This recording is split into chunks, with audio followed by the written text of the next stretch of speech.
Hi everybody, welcome back to the channel. This video is one of three things. It's a little catch up and an insight to what we've got planned over the next week or so. It's an insight to a telephone conversation that I had with a campsite earlier in the week. But firstly, we just want to say thank you.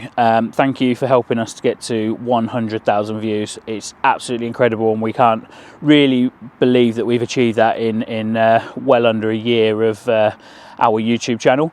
I did see yesterday morning that Rob and Lynn on tour have hit 4.5 million views, so well done to them, and we've got some way to go to catch them up.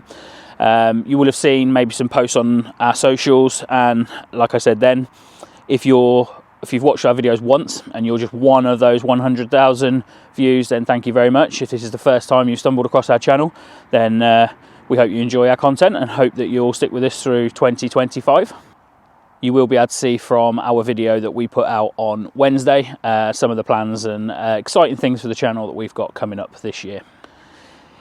Yeah, so I just wanted to let you in on a funny little conversation that I had with a campsite earlier on in the week, and we're not going to name the campsite. We're not in the business of ruining people's reputations or anything like that. We didn't stay there, so I'm not going to do a review.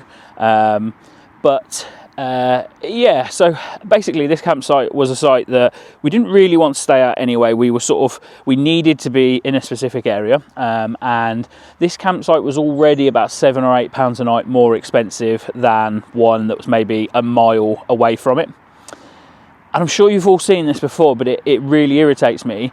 Everything after the initial price is itemised. So you pay for a dog, which is fine. A lot of sites charge for a dog. You pay for an extra car, and it's expensive. It's like £5 or £6 per night for an extra car that just sits in a car park. We're on a caravan and motorhome club site at the moment, and they don't charge for a car. And then this is the fundamental thing that irritates me. They then charge you for putting up an awning on the pitch that you've already paid over the odds for.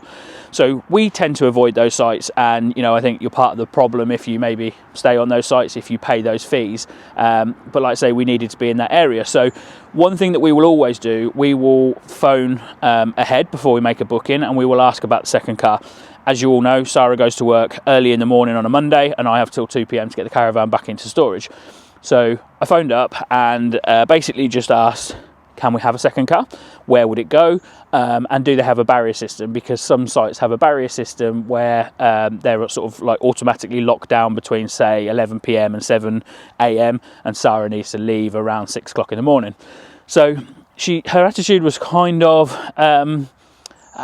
just sort of condescending. So she said something like, well, that's the reason you give us our registration, darling. And I was like, right, okay. So I sort of knew how this was going to go from that point. And then basically I just said, where is the car park? We don't like disturbing people, so we like to be sort of, parked away from the caravans and motorhomes so that when Sara goes in the morning, she's not waking people up. And she turned around and went, well, you shouldn't really be going to work from the site. And I was like, excuse me? I couldn't believe it. Now, I know some sites have rules in terms of like residential. They don't let maybe vans on site that have writing on the side and that sort of thing.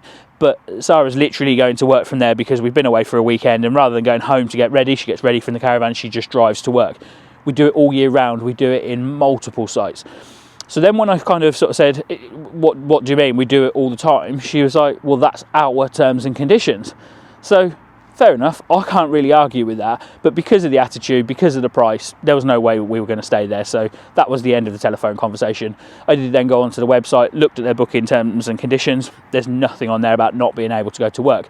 Now, okay, they might send out further terms and conditions once you've already booked, but I think that's a bit naughty because I'd like to know them terms and conditions up front. Yeah, I mean, it's no big deal, but I couldn't believe that we were being told you can't go to work from our site. They lost the booking, and like I say, I'm not going to name and shame them because it's their choice. That's their rules. They can stick to those rules. But yeah, we won't be visiting that site, let's say. So you might wonder why we're not at the Manchester Caravan Show. We did tell you in our one of our videos that we were going to be going to the Manchester Caravan and Holiday Show. I forget the name of this one. The reason that we decided not to bother was we watched some YouTube videos from last year. It seemed very small. it's right in the middle of Manchester city centre, so it's not easy to get to. We were looking at maybe staying in a hotel and that sort of stuff, and it just became a bit of an expense that we didn't really want. We've also got the NEC show coming up in February, which we are planning, sort of how we're going to execute the show, so we decided not to bother. So what we are doing instead is we are at Moreton in Marsh Caravan and Motorhome Club site. So we have been around this morning and done a site walk and a review of the site. That video will probably be out the following weekend, I would have thought. So make sure you have a look at that. It's a lovely site, really, really enjoying our stay here. Really close to the town, which has got loads of pubs and restaurants. So yeah, just going back to the NEC show, if there's anything you want us to film while we're there, so if you've got any particular requests, if there's any vehicles that you want to see inside, let us know. Obviously the brand and the model, and we'll we'll do a review for you, or maybe not a review as such, but a walk around. And if you're not able to make it to the show, then you can at least feel like you're at the show from your living room. Okay, so this is the end of this very short video. I just wanted to share that conversation that we'd had with a certain campsite with you. Appreciate you might not find it as dramatic as I did, but yeah, when I was told I couldn't go to work from there, it just it blew my mind.